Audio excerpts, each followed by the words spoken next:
this is Gina. Welcome back to Tight Ship Mama. Today we are going to continue our decluttering. We're going to go back to good old Marie Kondo's book, The Life-Changing Magic of Tidying Up. And we are going to pick up where we left off after the books. I had a video on decluttering books, but now we're moving into paper. So this is a corner of my house that I really want to get under control for this year. We've got filing cabinets here that are just like filled, you can see, totally maxed out. And a lot of this stuff can just go. In making this video, in preparing for this video, I did a little bit of research and I found something that makes me really excited and actually has gotten me motivated to do what I'm about to do. I found out that both Office Depot and Staples, which I believe are national chains, will take your stuff and for about 99 cents a pound, they will shred it for you. And I think that, at least for me, is always the big, like, albatross, if you will. I don't know. It's like always just hanging over me. Like, what am I going to do with all this stuff? I've got a box of papers that need to be shredded because when the mail comes in, sometimes it's so much stuff in one day that our little shredder can't handle it. So I end up not shredding anything and just throwing it in a box. And then it just sits until our city has a massive shredding. But that's only maybe twice a year. And I could fill a box every month. So now that I discovered this about Office Depot and Staples, I'm super excited. And I'm gonna put that at the very end. I'm gonna take my stuff after I do this video over there, and I'm gonna see how much it actually cost me, and then I'll put that at the very end of this video. So what I'm hoping to do today is to organize things. This is my black binder. I'm gonna link this video at the end. You already met black binder. So I'm gonna see what else I can put in here, because what prompted this was my son needed his baptismal certificate and I couldn't find it anywhere. I tore this house apart. I couldn't find it. I ended up having to go back to the church and getting a new one. So hopefully I will find that in this pile somewhere. Okay.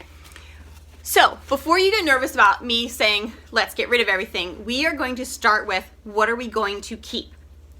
So the first category of what we're keeping is things that are currently in use. So that's everything in my black binder. Like I said before, it's birth certificates, it's immunization records, Boy Scout stuff, things that we're using all the time. I probably go into this binder at least 3 times a week for different things for the kids and the family. So those are things currently in use. And I suggest you watch that video at the end of this. Piper, come on, off you go. The next thing that you're gonna keep are things that are needed for a certain period of time. And that's where the bulk of my problem is. That's things like your tax records.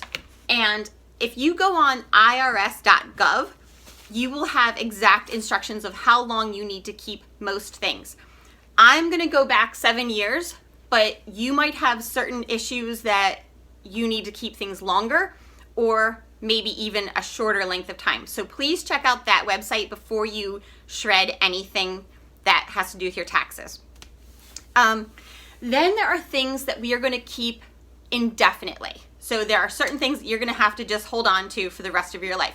Your marriage certificate, your divorce decree, your deeds to your vehicles, the deeds to your house, those sort of things. Adoption papers, birth certificates, social security cards, all those kind of things. And maybe that goes in a black binder of your own. Maybe that goes into a safe. I'm not sure. It depends on how you want to do it in your own house. So those are the things we're going to keep. And I'm going to go through, and anything that doesn't fit in those categories, I will take to the shredder.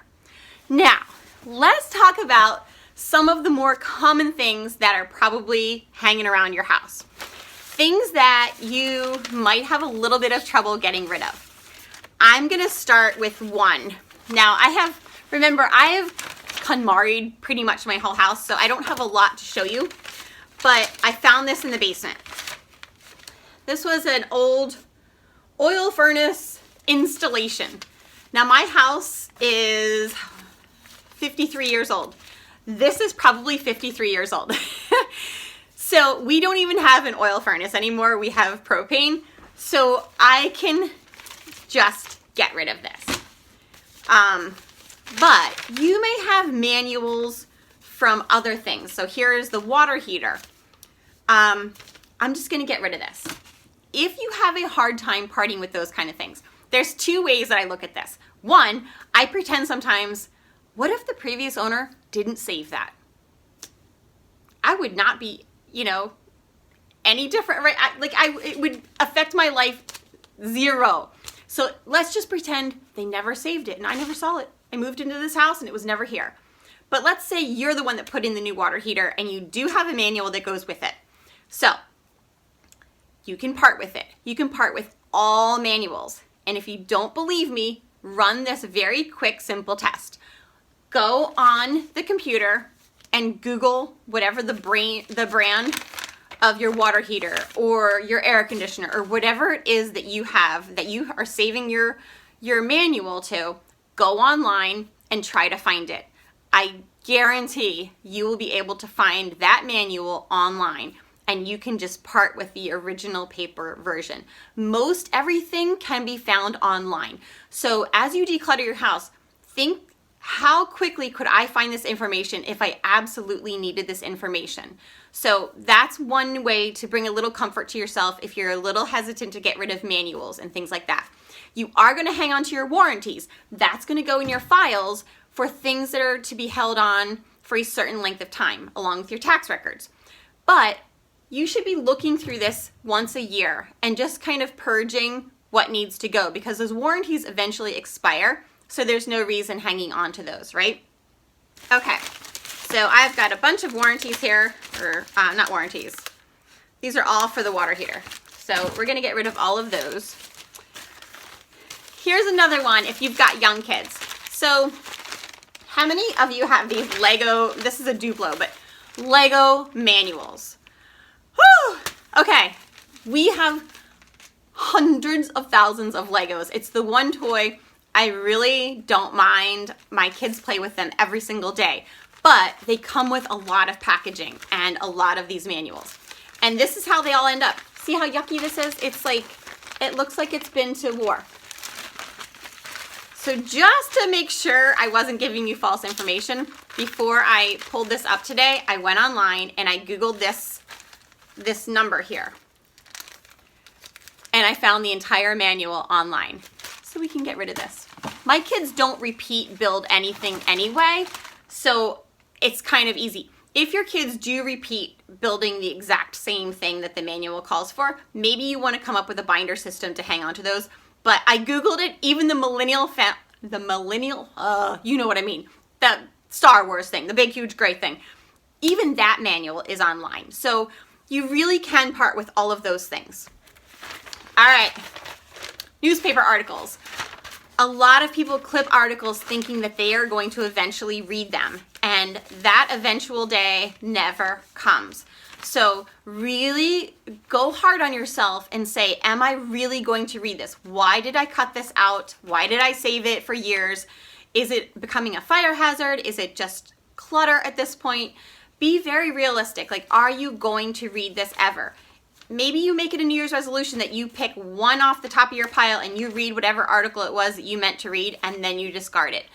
But chances are, same with the category of seminar papers. If you go to a seminar, Marie Kondo explains this really well in her book. A lot of times people come home from seminars with tons of handouts and papers and notes and things, and they come home all excited, like you heard a really great speaker and you took copious notes. Well, the joy was in attending that seminar. So if you're not coming home and acting upon all the stuff that you learned at that seminar, every single day that goes by, those papers are becoming less and less valuable to you. It's very much like buying a book. Did you ever have a conversation with somebody and you're like, oh my gosh, I need to go buy that book. And you run out and you buy the book. And then life goes on and you don't read it for a week. Then 2 weeks go by. And before you know it, a year's gone by. And you look at the book again and you're like, why did I ever buy this? Because it was kind of an in-the-moment thing that you were inspired by a conversation or by something that you read or something you saw on television. You went out and you bought the book, but then you never actually read the book. And so every day it's kind of gotten diluted because you're not really acting on that. Same with seminar papers. If you are not really using them or using them for your business and then passing on that information routinely, I would say go ahead and part with all that stuff because it's just clutter. So get rid of those newspaper articles. You may even be able to Google the paper and read it online sometime. This is a big one for me. I think I have a little problem. These are checkbook registers. I don't know why I keep them. I keep them until everything has cleared, and but these are going back years. There is no need for me to do this. So those are going in the trash. The next thing, especially this time of year, you might have Christmas cards or greeting cards from the holidays, and you're just, you know, they're a little hard to part with. So there's a couple different things you can do. Some people save them for a year. I used to do that because I would like to go through them one more time before I discarded them when I brought out my decorations. Maybe you cut out the pictures and you frame them if it was a niece or a nephew or a good friend or something like that. Some people cut out sections and then they use them as tags for their gifts for the next year. But this year I am just going to thank, you know, the universe for all the friends and family that have sent us cards, and I'm going to discard them. Now, there is another category of papers that we are not going to get into today, but that's called sentimental. So there's two different categories of Christmas cards. So we have Christmas cards that we get from our lovely friends and family, and then we have the ones that really tug at our heartstrings. So my daughter got this Christmas card from her godfather. It has her initials. The daughter of this godfather, she made the card, and inside is the loveliest note.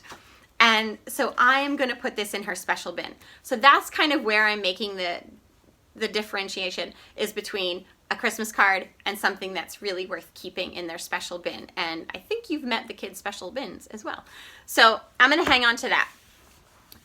And I'm just going to get started. I would encourage you to do the same. I've got a donate pile because I've got tons of these hanging folders that I hope to be able to purge today because I don't want them, and I'm hoping to get this filing cabinet down to just the bare necessities and tidy up this area. So I've got a donate bag and I've got a shredding bag, and I will let you know at the end of today how much it actually cost me to go to Office Depot or Staples or whichever one I'm going to pick and get all of this stuff shredded.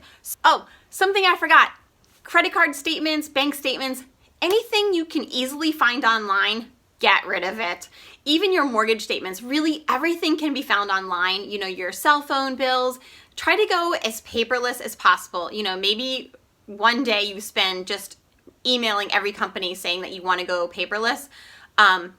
But, you know, check over your bank statements if you still like to get them in the paper form. Check over those credit card statements and make sure everything reconciles with what you truly bought, and then shred them. There's really no reason to hang on to them because they can all be found again and printed off the computer if you ever needed them. Hi, so I just got back from Office Depot, Office Max, and that big bag that you saw me taking into the store was 21 pounds. So the deal with Office Depot is if it's more than 10 pounds, they have to send it out, and that was 99 cents a pound. If they do it in-house, it was $1.99, is what they told me. One person said $1.99, one person said $2.49, so I'm not sure what it is if they have to shred it in-house. So anyway, it got sent out for 99 cents, and they gave me a 25% off coupon. So I paid $15.59 for that whole bag to get shredded. And I feel a whole lot lighter. I have a little bit more work to do with my husband to go through some files, but we were able to eliminate all of those files by consolidating and getting rid of a lot of stuff. Have a great week. I'll see you next Monday.